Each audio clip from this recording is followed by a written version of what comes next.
Amém, queridos? Abra comigo em Lucas capítulo 17. Nós vamos ler um versículo, mas deixa aberto aí. Lucas 17.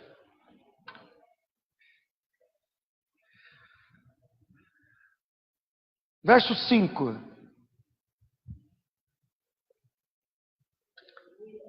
Na tradução King James, diz assim: diante disso pediram os apóstolos ao Senhor, aumenta a nossa fé. Na nova tradução King James, diz assim: então disseram os apóstolos ao Senhor, aumenta-nos a fé. Querido Deus, amado Pai, em nome de Jesus oramos. Estamos iniciando mais uma sessão de estudo, mais algumas sessões, algumas reuniões, onde estaremos falando esse assunto tão importante, Senhor, porque nós queremos ser livres de toda ofensa e de toda mágoa. Por isso, Senhor, nós clamamos a Ti, ajuda-nos. Pelo Teu Espírito, ajuda-nos. Para que Jesus seja glorificado, ajuda-nos. Abre os olhos do nosso entendimento. Espírito Santo, Tu tens total liberdade neste lugar. Fale conosco, ajuda-nos. Ajuda-me a ministrar esta palavra, Senhor, porque humanamente é impossível para mim. Por isso, Espírito Santo, eu quero me despir de toda sabedoria e clamar a Ti, ajuda-me. Capacita-me, abre os olhos do nosso entendimento, implanta em nós essa verdade e que possamos viver à altura dessa verdade.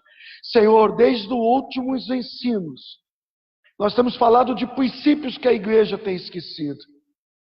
E agora nós vamos falar de princípios muito importantes e que a igreja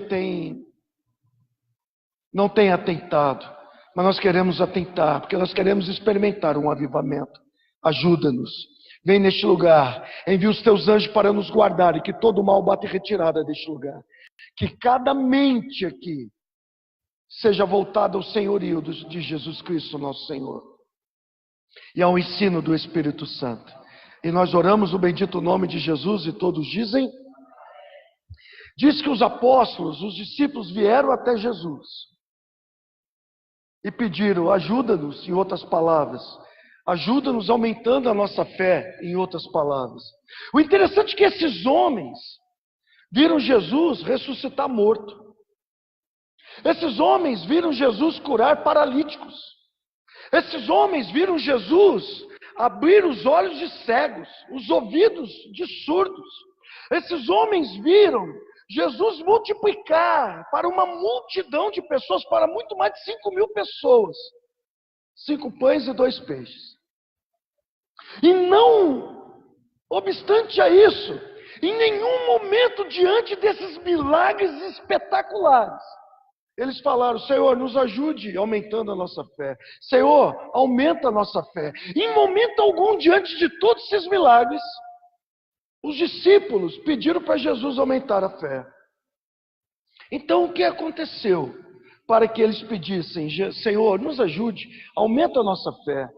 O que aconteceu é que Jesus havia feito uma declaração. E quando Jesus fez essa declaração, eu particularmente creio que os olhos deles foram abertos. E eles falaram, uau, eu preciso viver nesse patamar, mas é muito difícil para mim. Ajude-nos, aumente a nossa fé. E qual foi a declaração que Jesus fez? Está nos versos 3 e 4. Acompanhe comigo. Jesus disse assim, acautelai-vos. Se teu irmão, o que Jesus disse? Acautelai-vos. Cuidado. Se teu irmão pecar contra ti, repreende-o. Se ele se arrepender, perdoa-lhe. Se por 7 vezes no dia pecar contra ti, 7 vezes vier até ti, perdoa-lhe.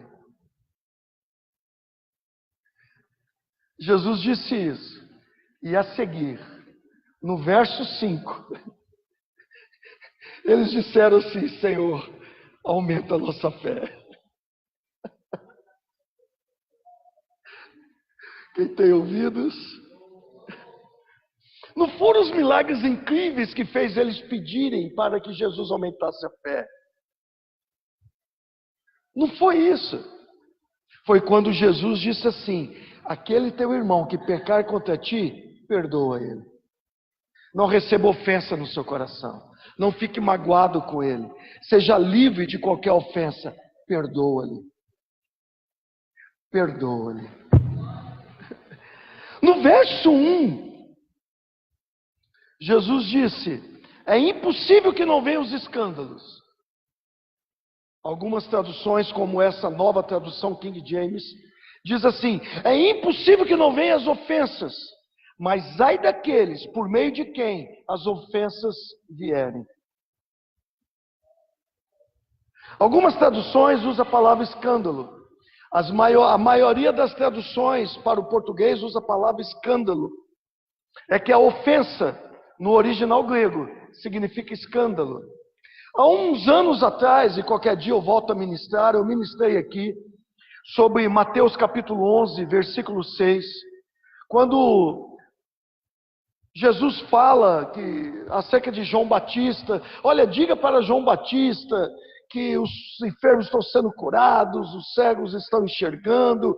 Então Jesus manda um recado, fala assim, e olha, bem-aventurado, no versículo 6 do capítulo 11, ele fala: bem-aventurado é aquele que não acha em mim pedra de tropeço.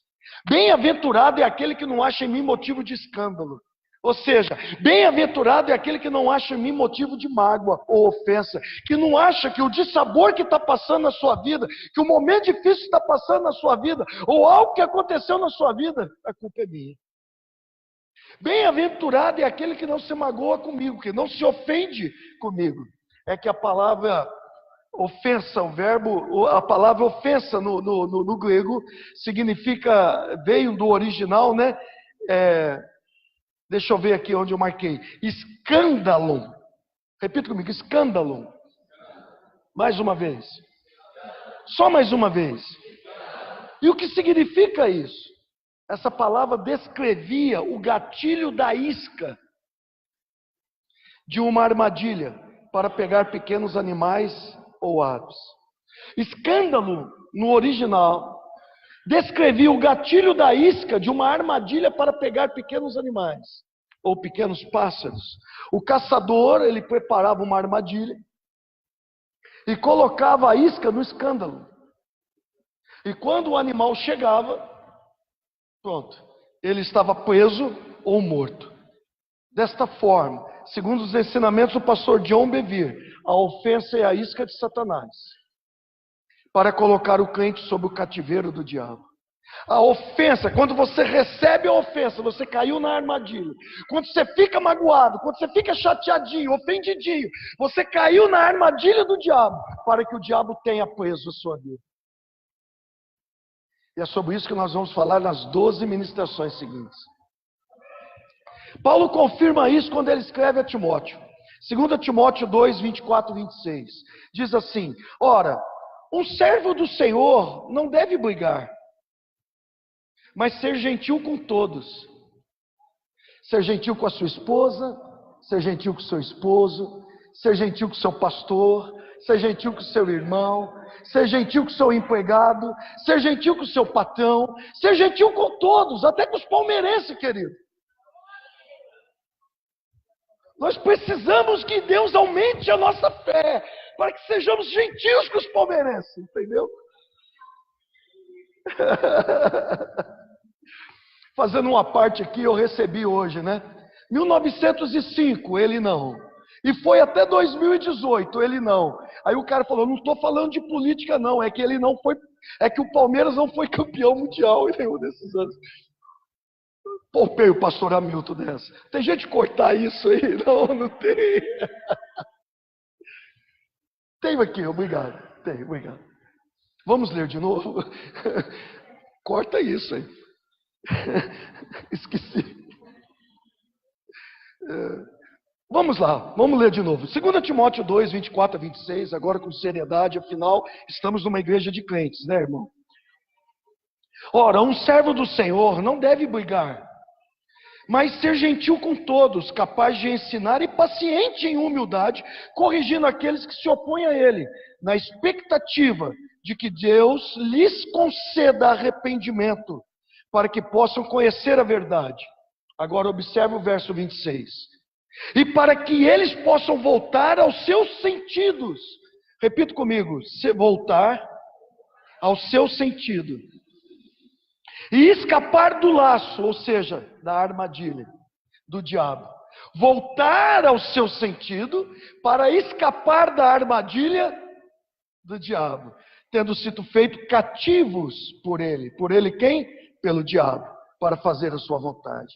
Paulo, escrevendo a Timóteo, ele fala: vamos ver essas pessoas que estão no engano, que estão erradas, que estão magoadas, ofendidas. Nós precisamos corrigi-las com muita mansidão, com muito amor, ser cordial a elas, para que elas possam voltar aos seus sentidos, para que elas possam voltar a ter entendimento e escapar do laço, ou seja, escapar da armadilha que o diabo preparou para tê-las presas, para ter a vida delas presa, para que elas venham fazer a vontade, para que elas não venham fazer a vontade do diabo. Aqueles que se ofendem uns com os outros, querido, aqueles que recebem ofensa e mágoa no seu coração, eles se tornam presos do diabo e fazem a vontade do diabo. O pior é que a maioria das pessoas que caíram na armadilha da ofensa não sabem disso. O pior é que a maioria das pessoas que têm ofensa no coração, muitos não querem ver isso, que são prisioneiras do diabo e nada dá certo na vida delas.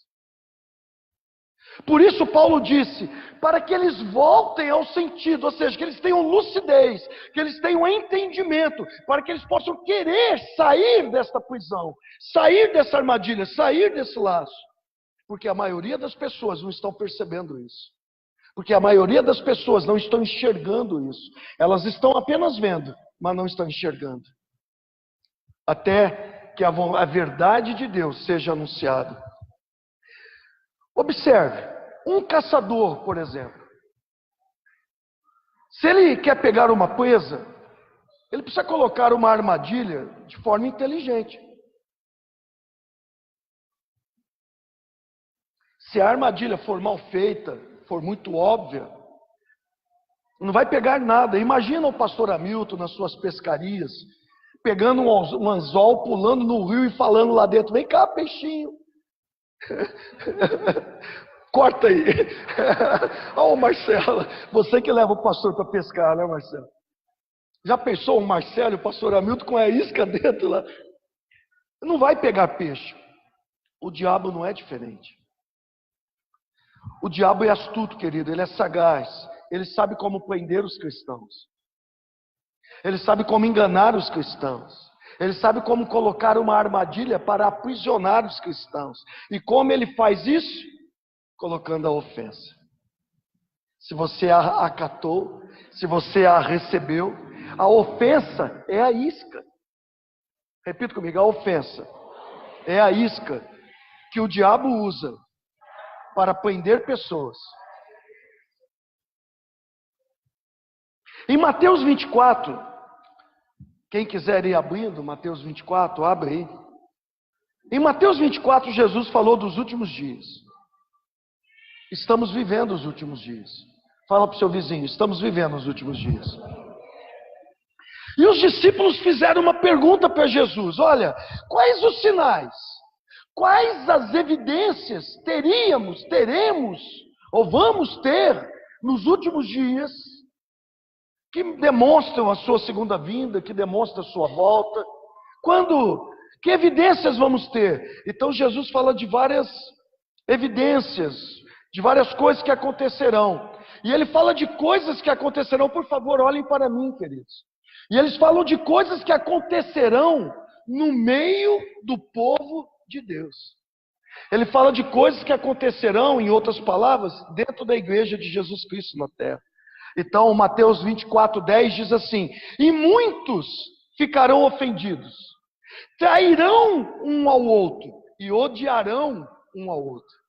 Repita comigo: 1, ofensa. 2, traição. 3, ódio. É uma progressão. Começa como ofensa, vai para traição e chega ao ódio. E Jesus falou: isto acontecerá dentro da igreja, no meio do povo de Deus. Jesus está falando de uma grande quantidade de pessoas nos últimos dias. Estamos vivendo os últimos dias. E Jesus está falando que nesses dias que estamos vivendo, uma grande quantidade de pessoas receberão ofensa no coração. E por causa da ofensa, vão entrar no lugar de traição. E essa traição levará ao ódio. É uma progressão. Diz a palavra de Deus, Provérbio 18, 19. Um irmão ofendido é mais difícil de ganhar do que uma forte cidade. Olha o que Salomão diz. Um irmão ofendido é mais difícil de ganhar do que uma forte cidade. Uma cidade forte. Nos dias de Salomão, quando ele escreveu isso, o que as fortes cidades tinham ao seu redor? Muralhas. Repita comigo, muros. Fortalezas, muralhas. E para que serviam essas muralhas? Para proteção. Na verdade, esses muros eram feitos para duas coisas. Primeiro, para proteger, para manter fora das muralhas ou da cidade os inimigos, aqueles que lutavam contra eles. Segundo, para manter dentro da muralha as pessoas que estavam com eles. E Salomão está dizendo que um irmão ofendido é como o irmão que construiu muros ao seu redor, fortalezas ao seu redor. No Novo Testamento, esses muros são chamados de fortalezas. Por favor, preste atenção que eu vou ler, você não precisa abrir. 2 Coríntios, para quem está marcando, eu vou ler o capítulo 10, de 3 a 5. 2 Coríntios 10, de 3 a 5. Olha só o que o apóstolo Paulo diz. Embora andemos na carne, não guerreamos de acordo com a carne. Quantos aqui sabem que nós estamos em guerra? Quantos aqui sabem que nós estamos num campo de batalha? Só que muitos estão usando roupas comuns, ao invés de usarem armaduras. Pois as armas da nossa milícia não são carnais, mas poderosas em Deus para derrubar fortalezas. E o que são fortalezas? No verso seguinte, o apóstolo Paulo ensina: lançando fora toda imaginação. Repita comigo, imaginação. O que é imaginação? É raciocínio. Põe a mão na sua cabeça. Fala raciocínio. E onde ocorre o raciocínio? Na mente.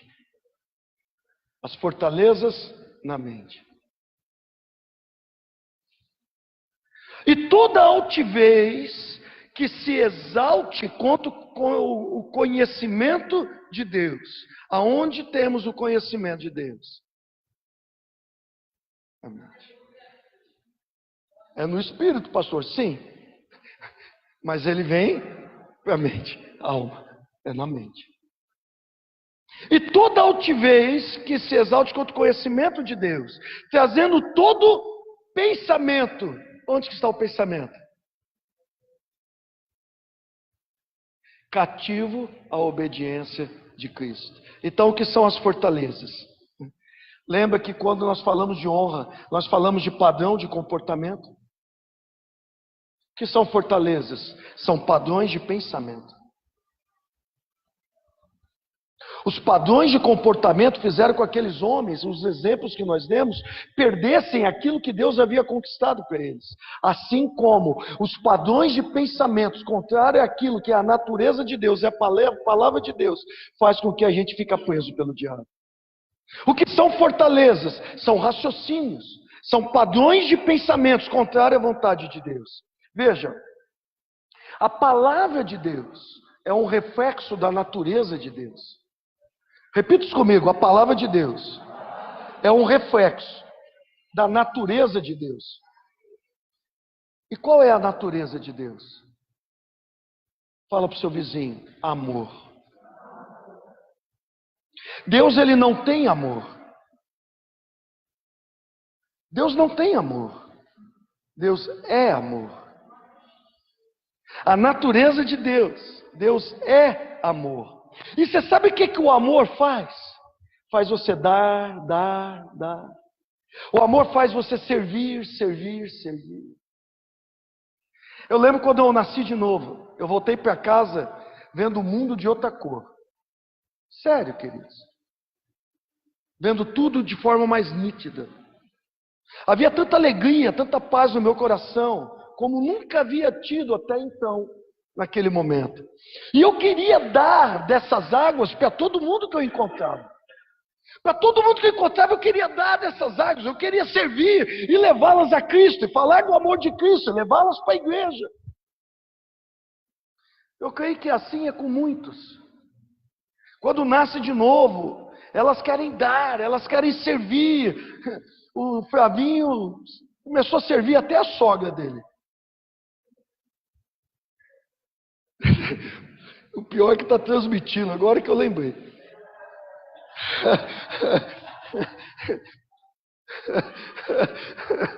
O duro se ela estiver vendo, mas é no bom sentido, querido, é só uma brincadeira.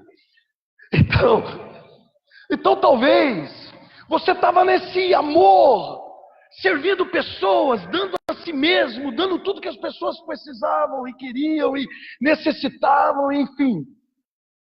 Até que um dia caluniaram você, fizeram uma fofoca, falaram algo, ou você pensa que falaram, ou fizeram, ou você pensa que fizeram algo que não foi bom, que não era bom. E não foi uma pessoa do mundo, foi uma pessoa salva, uma pessoa da igreja. E isso tem acontecido com frequência, não é? É ou não é? Sabe o que eu aprendo com isso? Eu aprendo algo que eu tenho visto acontecer reiteradamente. A pessoa que mais pode te machucar, mais pode ferir, mais pode te ofender, é aquela que está mais próxima de você. Sabe por quê? Porque a nossa expectativa com essa pessoa é maior. Eu tenho uma expectativa com os pastores aqui. Eu tenho uma expectativa com os levitas aqui.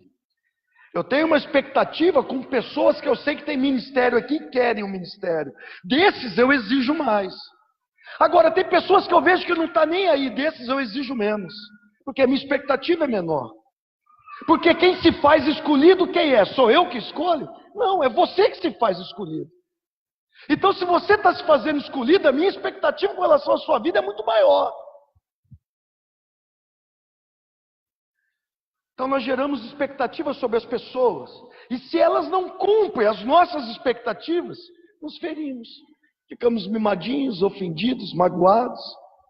Por isso, que a pessoa que pode mais nos ferir, não é o pecador mundano, é o que está na igreja. E quando se fala de marido, esposa e pastor, o negócio aumenta muitas vezes mais. Deixa eu falar um pouco sobre isso. Davi falou sobre isso. Salmo 55, para quem está marcando, de 12 a 14. Olha o que Davi falou. Pois não é o inimigo que me reprova, isso eu suportaria. Nem é aquele que me odeia que se exalta contra mim, pois dele eu me esconderia. Mas foi você, um homem meu igual, meu companheiro, meu amigo íntimo. Juntos andávamos, nos entretínhamos e íamos com a multidão para a casa de Deus. Em outras palavras, eu ia com esse irmão para a igreja, servia junto, orava junto, participava da palavra junto, louvava junto, fazia churrasco junto, comia junto, jantava junto. Eu poderia suportar um homem mau me fazer o mal. Eu poderia suportar um homem mau me ofender. Mas este igual a mim, meu irmão, meu camarada. Meu irmão em Cristo, como ele pode fazer isso comigo? Aquele que pode te machucar é aquele que está mais perto de você. E o Senhor diz, perdoa.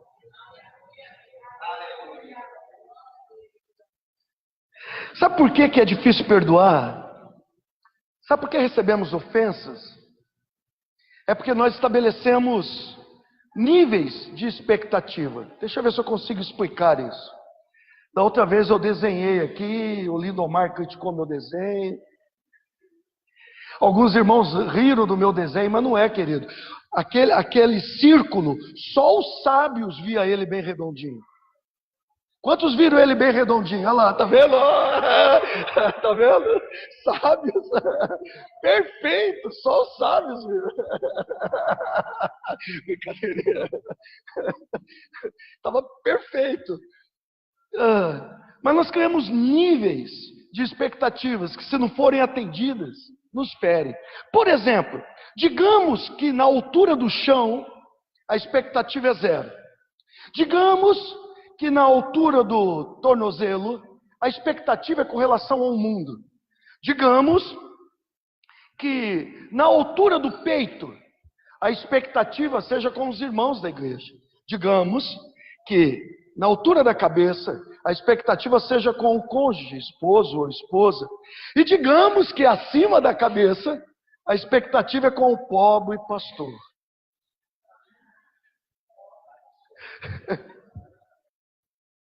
Agora preste atenção. Se o pecador faz algo de bom para você, nesta altura aqui, você tinha uma expectativa dele no tornozelo. Então você tem um acréscimo que superou a sua expectativa desse tamanho. Então esse cara passou a ser bênção para você, porque você não tinha nenhuma expectativa. Então na sua mente, no seu padrão de pensamento, esse cara foi bênção para mim, ele superou minhas expectativas. Mas se um irmão fez algo bom para você, mas só um pouquinho, nessa mesmo tamanho, você olha para ele e tinha uma expectativa aqui. Então você fala, esse camarada me feriu, me machucou. Ou como que ele poderia fazer isso por mim? E você então tem algo contra ele desse tamanho. Porque ele te abençoou só até aqui, a sua expectativa era aqui. E isso fere. Você tinha uma expectativa maior do que aquilo que ele fez. Se é o seu cônjuge, pior ainda. Porque se ele fez só até aqui, a sua expectativa era até aqui. Então a defasagem é ainda maior. Porque a sua expectativa era maior. E se é o pobre pastor, então, irmãos, eu não trago mais dízimo nessa igreja. Eu não trago mais oferta nessa igreja. Vou pegar minha família e vou para outro lugar. A expectativa era muito maior. O pastor não me cumprimentou essa noite com a paz do Senhor. O pastor não me deu oportunidade. O pastor não reconheceu meu dom profético. O pastor não nota que eu sou ungido e chamado por Deus. A ofensa fica enorme. Por isso que a maioria das pessoas ofendidas na igreja, elas dizem, o mundo me trata melhor que a igreja. Os ímpios me amam mais do que a igreja. As pessoas lá fora dão mais oportunidade para mim, para minha família, do que a própria igreja. Sabe por quê? Porque essas pessoas receberam ofensa. Porque as expectativas delas estavam muito além do que é a realidade. E se magoaram, e se feriram. Então morderam a isca. E Satanás prende elas. E destrói casamentos, destrói chamados, destrói ministérios, porque essa pessoa recebeu ofensa no seu coração. É porque a expectativa que o mundo estava na altura do tornozelo, enquanto que ele fez só um pouquinho, a pessoa acha que o mundo tem algo para ela.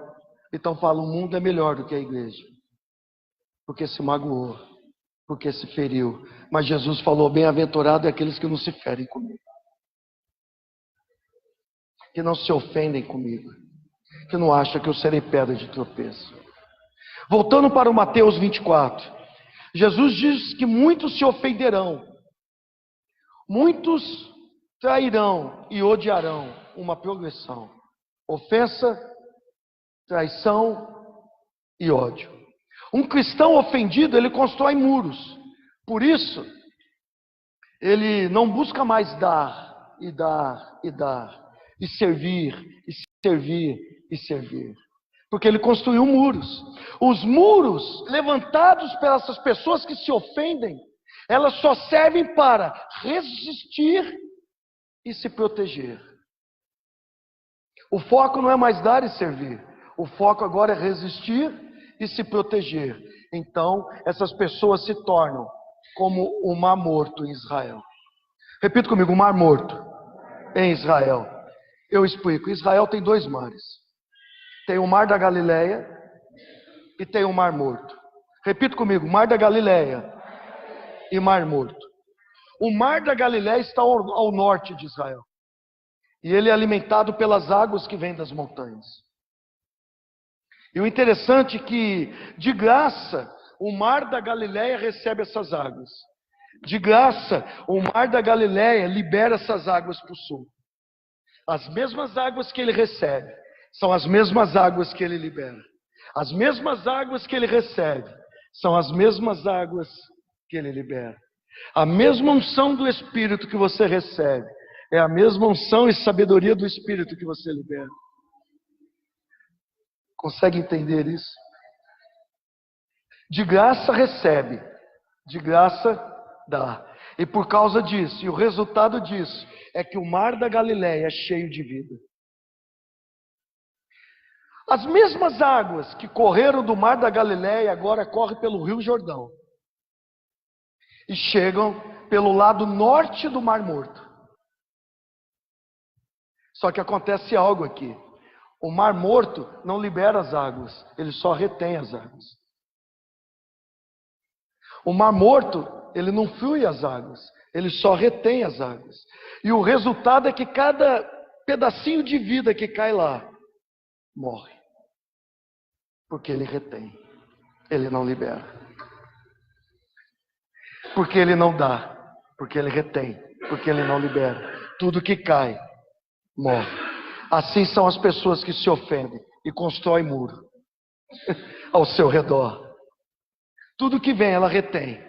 Ela quer ficar quietinha no canto dela, ela não quer se envolver, porque ela não quer se machucar mais, ela quer se proteger. Recebeu uma ofensa, a sua vida parou, caiu na armadilha, está fazendo o que o diabo quer. Ela só retém, só que tudo isso que ela vai reter, vai morrer dentro dela. Porque só se renova, só frutifica aquilo que você libera. A pessoa ofendida, ela diz assim: eu fui muito ofendido, eu fui muito machucado, eu não quero me ofender mais, eu vou ficar na minha aqui, no meu cantinho, ó dia, ó céus. Então é criada uma fortaleza na sua mente. Se ela não consegue ver isso, está no seu subconsciente. Não quer mais encontrar ninguém, quer se isolar. Eu me machuquei, não quero me machucar de novo, eu não vou fazer mais nada, ponto final. Esses raciocínios, esses padrões de pensamento, padrão de raciocínio, são criados para proteger a pessoa. Ela quer se proteger, porque ela não quer se machucar de novo. Mas mal sabe ela que ela está entrando num lugar de morte. Mal sabe ela que ela está entrando num lugar de engano, que gera morte. Então essas pessoas começam a pensar: vou para outro lugar, vou para outra igreja, aqui eu me machuquei. Vou para outro lugar, aqui o pastor não quer nada comigo. Vou para outro lugar, aqui ninguém me ama, o mundo me ama mais. E essa pessoa está sendo aprisionada pelo diabo e está fazendo a vontade dele, que é matar, roubar e destruir. Ouçam, uma pessoa que levantou muros por causa da ofensa recebida é um sério candidato a ser traidor. Pessoa que recebe ofensa e se magoa é um sério candidato a ser traidor.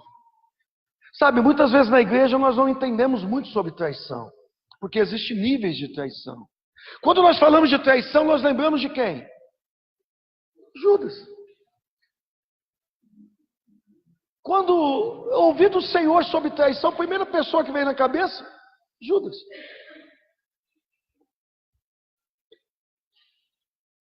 Vamos aprender um pouco sobre traição. Definição. Essa definição que eu descobri mexeu muito comigo. Traição é quando eu busco a minha proteção ou o meu benefício, às custas do outro. Eu busco o meu benefício, eu busco o que eu quero, eu busco o meu objetivo à custa dos outros. De alguém com quem eu me relaciono. Então eu busco o meu desejo, o meu benefício, o meu foco, aquilo que eu quero, à custa de alguém que eu me relaciono. E esse relacionamento pode ser de qualquer nível: profissional, familiar, ministerial, enfim. A traição é o abandono definitivo de um relacionamento. Se o traidor não se arrepender, ele mata o relacionamento. Deixa eu explicar melhor. Pessoas que têm ofensa e constroem muros. Ele entra no lugar de engano. Então, ao passar por um momento difícil, ao passar por momentos de lutas, ao passar por momentos de decisões, ao passar por alguma pressão, ao passar por alguma situação que saiu do seu entendimento, a tendência é se proteger, abandona o barco. A tendência é se proteger, é se afastar. A tendência é se proteger, é deixar as pessoas na mão, para que ele se sinta seguro. Quantas pessoas assim nós temos visto passar no nosso meio? Quantas pessoas nós confiamos no ministério e simplesmente em momentos de batalha, em momentos de luta, em momentos de tribulação, em momentos que a gente mais precisava das orações, as pessoas simplesmente foram embora e nos viraram as costas. Aos olhos de Deus, traição. Abandona o barco. Simplesmente vira as costas. Nesses momentos de pressão, trai a confiança das pessoas, abandona a sua responsabilidade, porque simplesmente acha que não deve mais se ferir. Provérbios 18:1. Um homem que se isola, busca o seu próprio desejo. Ele se ira contra todo o sábio julgamento. O homem que se isola, ele busca o seu próprio desejo. E ele se levanta contra todo o sábio julgamento. Ou seja, em outras palavras, a pessoa que se machuca, que se fere, constrói muros. Porque ele quer o seu próprio benefício, independentemente de quem vai perecer ou vai sucumbir. Então nós vimos aqui que a traição pode levar ao ódio. Progressão, ofensa, traição e ódio. O que a Bíblia diz sobre isso? 1 João 3,5. Todo aquele que odeia o seu irmão é um assassino. E vocês sabem que nenhum assassino tem a vida eterna habitando nele. Querido, se tem ódio no seu coração acerca de alguém, a Bíblia fala que você não terá a vida eterna. Não sou eu que estou falando, é a Bíblia. Aquele que odeia o seu irmão é assassino. Assassino. Deixa eu falar um pouco sobre ódio. Quando pensamos sobre ódio, pensamos numa raiva muito grande. Pensamos num estresse muito grande. Isso não é necessariamente ódio. A Bíblia diz que Absalão odiou Amnão e o matou. Mas em nenhum momento das Escrituras você vê Absalão falar bem ou mal de Amnão. Ele simplesmente controlou o seu ódio. Então o que é ódio? Talvez algumas pessoas vão se assustar nessa definição que eu cheguei. Ódio é falta do amor de Deus. Ódio é a ausência do amor de Deus. Porque o ódio só entra onde o amor ágape de Deus não está presente. Porque onde existe o amor de Deus, o ódio não pode entrar. Ódio e amor não pode permanecer no mesmo coração. Ou vai ter um ou vai ter outro.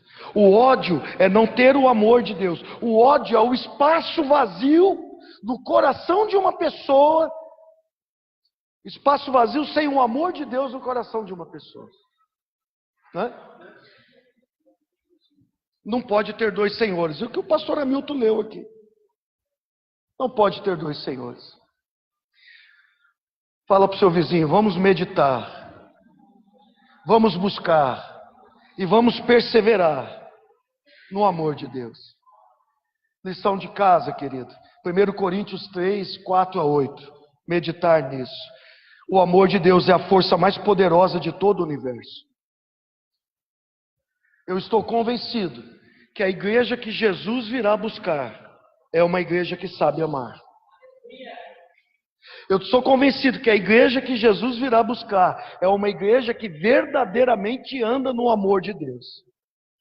O ódio nem sempre é visto nas nossas reações ou palavras. Pode até ter, porque a boca fala que o coração está cheio. Mas tem pessoas como Absalão, que sabe segurar o ódio. Mas o ódio, ele pode ser disfarçado, porque ele é a ausência do amor de Deus. Mas um dia vai vir à tona. Voltemos para Mateus 24:11. Então, o que significa esse então? Vou tentar ser rápido, queridos. É impossível dar esses estudos menos de 50 minutos. Então, o que quer dizer este então? Quer dizer que depois da ofensa, depois da traição, depois do ódio, são os estágios que passaram. Algumas pessoas estão no estágio da ofensa. Algumas pessoas estão no estágio da traição. Algumas pessoas estão no estágio do ódio. Jesus está dizendo, depois disso tudo, depois de um monte de gente ofendida e fazendo besteira, muitos profetas se levantarão e enganarão a muitos. Então, muitos profetas se levantarão e enganarão a muitos. Mateus 24:11. Então, depois de toda essa ofensa, toda essa traição, todo esse ódio, depois que começou pela uma pequena ofensa, os falsos profetas vão enganar a muitos. Quando Jesus fala da sua vinda, da sua segunda vinda, né? Quando ele fala que vai voltar, ele diz assim: tenham cuidado para que ninguém vos engane. Nesses dias que estamos vivendo, o engano está aumentando muito. Por causa da ofensa que está entrando no coração das pessoas. E Paulo disse que nos últimos dias haveria pessoas que estariam enganando a muitos e também sendo elas próprias enganadas. Jesus está dizendo que a ofensa é uma terra fértil, um terreno fértil para o engano. E o pior é que a pessoa enganada, ela pensa que está certa, quando na verdade ela está errada. Mas eu não quero assustar você, mas eu quero prevenir você. Diante de Deus eu não vim aqui para ofender você. Diante de Deus eu não estou aqui para ofender você que nos assiste pela internet. Mas eu estou aqui para despertar você. Para alertar você. Do que Jesus chamou os falsos profetas?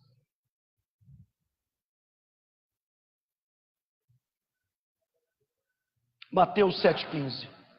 Cuidado com os falsos profetas. Eles chegam disfarçados de ovelhas, mas por dentro são lobos selvagens.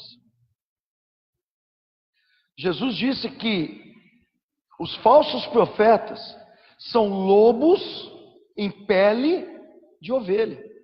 Ele não disse que são lobos em peles de pastores.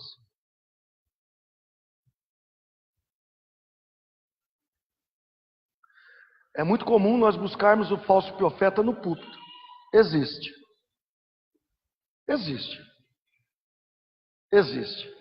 Tem muitos falsos profetas nos púlpitos por aí. Mas existe muito mais falsos profetas entre as ovelhas. Existe muito falsos profetas entre as ovelhas, recebendo ofensa e contaminando o próximo. Recebendo ofensa e caluniando o próximo. Recebendo ofensa e fofocando e falando mal e murmurando e criticando irmão, e criticando líderes, e criticando pastores, e criticando liderança. Existe muitos falsos profetas entre as ovelhas, que são lobos, que estão disfarçados de ovelhas. Não estou exagerando, querido. Nós temos visto isso acontecer. E o pior é que eu tenho aprendido algo muito mais sério. É que os lobos, eles não andam sozinhos. Eles andam em matilhas. Como é incrível que pessoas ofendidas atraem pessoas ofendidas. Pessoas fofoqueiras atraem pessoas fofoqueiras. Pessoas críticas atraem pessoas críticas. Pessoas que murmuram atraem pessoas que murmuram. Essas pessoas se atraem. Elas andam em matilhas. E é incrível como eles conseguem isolar ovelhas do rebanho. Como eles conseguem passar a ofensa para o rebanho. Como eles conseguem desgarrar ovelhas que estão ligadas ao rebanho. E estar no rebanho é a proteção das ovelhas. Fora do rebanho, as ovelhas são vulneráveis. Ou seja, pessoas se ofenderam, caíram na armadilha do diabo e agora atendem o desejo do diabo: comer ovelhas, destruir ovelhas, retirar ovelhas do rebanho. Eu não quero ofender ninguém, querido, mas é entre as ovelhas que estão esses lobos. Por isso que Judas, ele fala: cuidado com os falsos irmãos, cuidado com os falsos pastores, cuidado com pessoas que são nuvens sem águas, impelidas por todo o vento de doutrina, nunca tem uma firmeza espiritual. Eu costumo assistir esses animais caçando, eu tenho esses canais de caça, e eu vejo os leões caçando. Então eles vêm num bando, e eles veem o rebanho. Então eles batem uma só vez, cada um de um canto no rebanho. E o rebanho estoura. E o animal que ficou sozinho virou o jantar. Sabe o que a Bíblia diz? Que o diabo está como o leão. Ele não é o leão, mas ele está como o leão, ao nosso derredor, buscando alguém a quem ele possa tragar. Ele tirou a ovelha do rebanho, ele traga. E ele usa pessoas que se vestem de lobo no meio de ovelhas, que estão machucadas e feridas.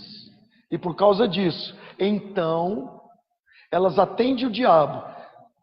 Da ofensa vai para a traição, da traição para o ódio, quando ela é desmascarada. E como temos visto isso acontecer? Novamente, Provérbios 18:1. Um homem que se isola busca o seu próprio desejo. Ele se ira contra todo sábio julgamento. Sabe o que me assusta nesses dias?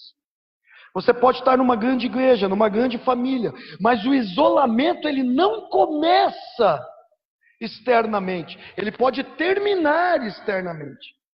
Mas o isolamento ele começa aqui dentro, no coração. São as fortalezas. Padrão de pensamento contrário à palavra de Deus. Porque a palavra de Deus fala de congregação, de unidade. E o diabo quer fazer os lobos tirar as ovelhas do rebanho, por causa da ofensa, que vira traição e que vira ódio. Quantos estão entendendo? Quantos me dão mais 15 minutos? Nem isso, 10 minutos. 10 minutos mesmo. Aliás, se a equipe de louvor quiser ir subindo aqui, pode subir. Mateus 24:12. E por se multiplicar a iniquidade, o amor de muitos se esfriará. Repita comigo: amor de muitos. A palavra amor aqui é ágape.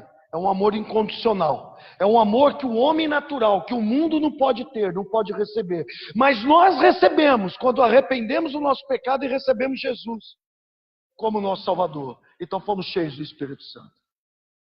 Mas Jesus está dizendo que nos últimos dias o amor se esfriará. Em outras palavras, o ardente amor de Deus, o amor de Deus que é fogo, ele começa a se esfriar nesses últimos dias, sem que as pessoas percebam. Uma vez eu contei aqui um testemunho de uma experiência. Pegaram uma rã e jogaram ela numa água fervendo. E quando jogaram ela numa água fervendo, a hora que ela bateu, ela já pulou. Então, pegaram uma lata, colocaram água normal, sem estar quente, e colocaram a rãzinha lá dentro. E ela se acomodou. Então colocaram uma pequena chama debaixo dessa lata. De modo que a água foi esquentando bem devagarinho. Chegou um momento que a água ferveu e a rã morreu. A água esquentou sem que ela percebesse. Ela foi se acostumando com isso. O que estou querendo dizer? Quando o amor de Deus começa a esfriar no coração do cristão, ele começa aos poucos, sem que se perceba. A pessoa não consegue perceber. Mas você vê, o entusiasmo para ir no culto já não é mais o mesmo. Hoje eu convoquei aqui pastores e levitas. Cadê os demais? Talvez alguns tiveram problemas. Até acredito. Mas seria a falta de honra ou falta de fome? Exceto aqueles que tiveram problema. Exceto aqueles que talvez não pudessem vir mesmo, por algum motivo. Seria a falta de honra? Ou seria a falta de fome? Seria a falta de entusiasmo? Seria a falta de sangue nos olhos? Será que o amor dessas pessoas está se esfriando? Será que a paixão pelo Evangelho está se esfriando? Ela começa aos poucos, não é instantâneo. É sem que se perceba. Sem que se perceba. Fique em pé comigo e eu vou concluir.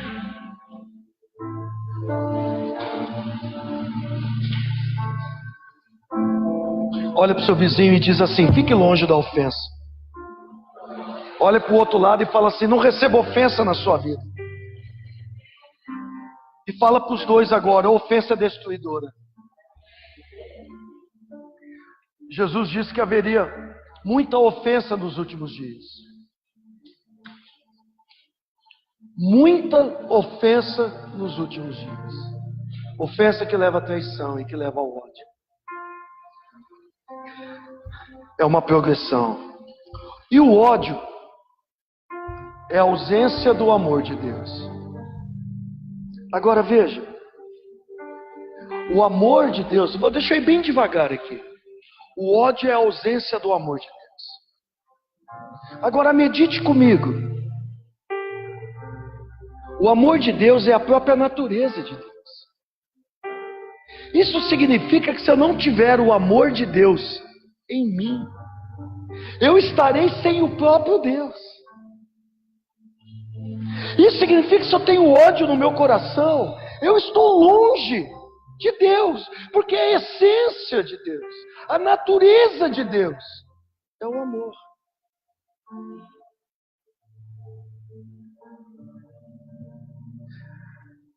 Em outras palavras, aqui está o propósito do diabo: nos afastar do próprio Deus.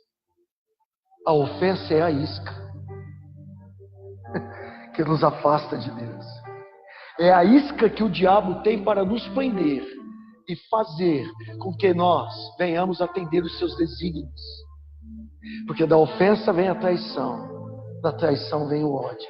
O ódio é a ausência total de Deus. Que essa noite nós possamos dizer como os apóstolos: Senhor, é para perdoar, aumenta a nossa fé.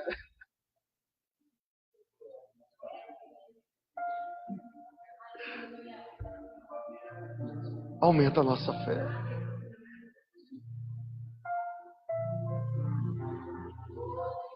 Aumenta a nossa fé, Senhor, para que nós não venhamos receber ofensa em nossos corações. Aumenta a nossa fé, Senhor, para que possamos perdoar aqueles que tentaram nos ofender. Só tentaram, não conseguiram. Sabe por quê, Senhor? Porque nós não podemos viver sem Ti. Nós não podemos viver sem a Sua presença. Nós não podemos viver sem o Seu amor. Como disse o pastor Hamilton aqui, existe dois senhores. Tu és o nosso Senhor. Tu és o nosso Senhor.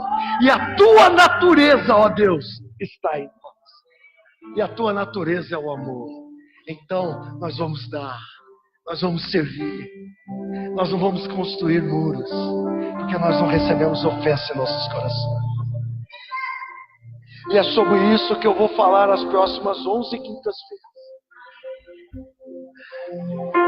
Para que a palavra de Deus nos proteja da ofensa e de cairmos nos laços do diabo.